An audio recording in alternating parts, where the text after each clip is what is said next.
That PlayStation Showcase that was on May 24th. Yeah, not the best. Also, not the worst. I've seen worse. But no, we're gonna talk about it. I ain't putting no VR titles in here, but let's just get to it. And it was a lot of indie titles, but hey, what can I say? What can I say? I have no regrets. What can I say? I'm counting our checks. What can I say? Forever we flex. What can I say? What can I say? What can I say? I have no regrets. What can I say? I'm counting our checks. What can I say? Forever we flex. What can I say? What can I? The PlayStation Showcase that was on May 24th for 2023 announced a lot of stuff, and it started out with a game called Fair Game. This game is from Haven Studios. PlayStation acquired Haven Studios in March of 2022. And this is their first game, and it seems to be a heist type game.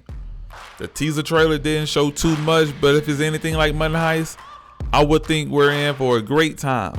Fair Game is expected to be released on PS5 and PC. No release date at this time.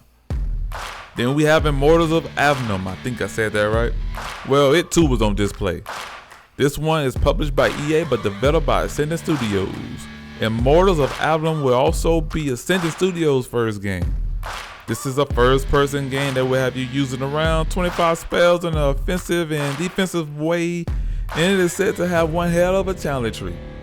This one's not too far away because Immortals of Aveum is dropping on July 20th, and it's not only coming to PS5, but it'll also be available on Xbox Series X and X and as well as PC.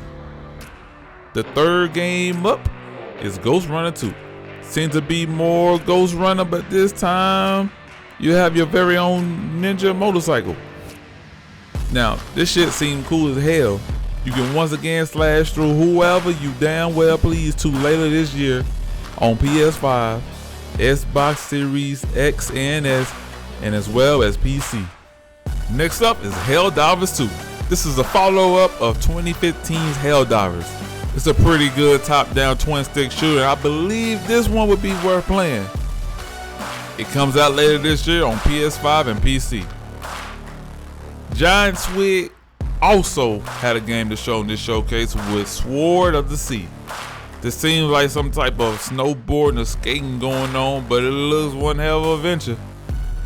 Giant Swig are the developers behind Abzu and The Pathless, so this Sword of the Sea could really be fucking good. No release date or time frame was given, but it's coming to PS5 and PC. Next up, Phantom Blade O was shown to the world for the first time, and oh my damn holy shit, this is my type of game. Seems to be a action role playing similar to games like Ghost of Tsushima and most recently Wolong Fallen Dynasty. Seems like martial arts but with sword fighting. This just looks great and it made me thirsty as fuck. Thirst for blood, that is. While no release date was given, PBZ is what I'm calling it for Phantom Blood Zero is coming to PS5 and PC. No release date at all. Up next we have the Talos Principle 2. It was also announced. I don't know much about the Talos Principle games, but people seem to have liked it when it came out in 2014. I know it's a puzzle game of some sort, but not exactly sure what type of puzzles are to be solved. But the Talos Principle 2 is coming out on PS5, Xbox Series X and S, and PC. The release date window is in 2023, but we'll see. Now, this game is called Farm Stars. This is different, and I don't know what to think about it. Seems to have been inspired by Splatoon, but Square Enix is using foam instead of paint. Hey, it's a 4v4 party shooter, so you and your friends can get wet together. It comes to the PS4 and PS5. No release date was given. Up next is a game called Neva or Never. It was shown off, and there's something going on with this white wolf. It's a white wolf with antlers. We'll find out what the hell's going on sometime next year with that. It's coming to PS5, Xbox Series S and X, PC, and as well as the Nintendo Switch. The next game I'm going to talk about, well, there's not much to talk about. This is Teardown. I haven't played it yet, but if you want to, you can play it on PC right now. You just blow shit up. Smash, smash, smash. I'm sure there's more to it, but why? It's coming to PS5, Xbox Series S and X later this year. Now let's get off all those indie titles and let's talk about what you're seeing right now. Yup, that is fucking Snake. Konami is bringing back Metal Gear Solid 3 Snake Eater, but they're calling it Metal Gear Solid Triangle. The triangle stands for Delta. I would ask why did they do this, but then again, this is Konami we're talking about. Also, in addition to this remake, Konami will also release the Metal Gear Solid Master Collection, which will include the first 3 Metal Gear games. Metal Gear Solid Delta Snake Eater has no release date, but it is coming to the PS5, Xbox Series S and X, and as well as PC. Now, back to the indies. We have the Plucky Squire. It's an adventure type game that has something to do with a storybook. Hell, I don't know. But it's planned to come out this year, and you can play it on the PS5, Xbox Series X and X, PC, and as well as the Nintendo Switch. Next is Towers of Expa. It's an open world builder game, and I would say if you like Stardew Valley or Animal Crossing, you should look into this game. You'll have a while to look into it too, because the game doesn't come out until 2024 on the PS5 and the PC. Another game, we have Concord. It's colorful and sounds like it has a 80s tone to it. It has a release window of 2024, and it's coming to PS5 and PC.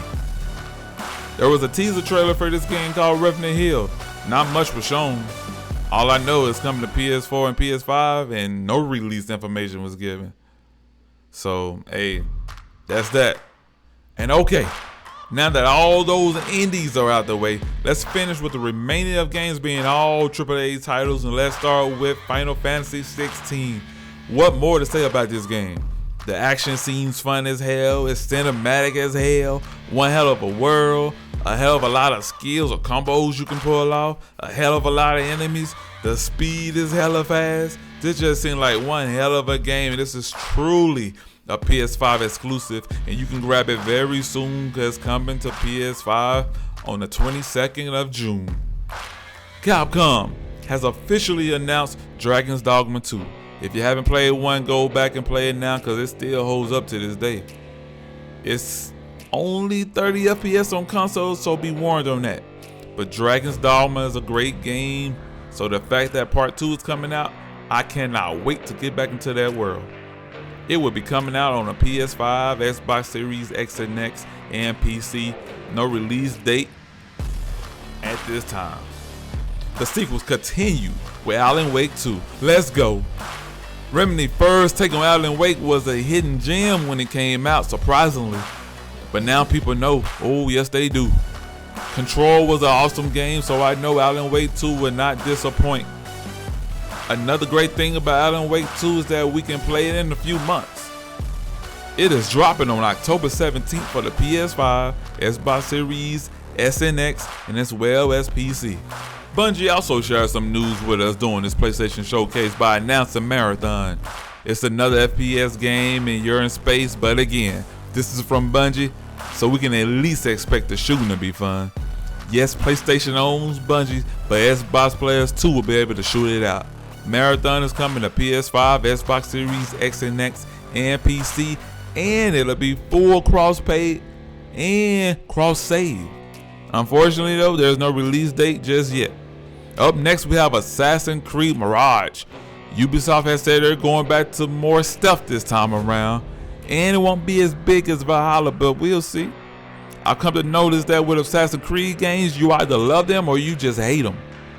I myself, I love them.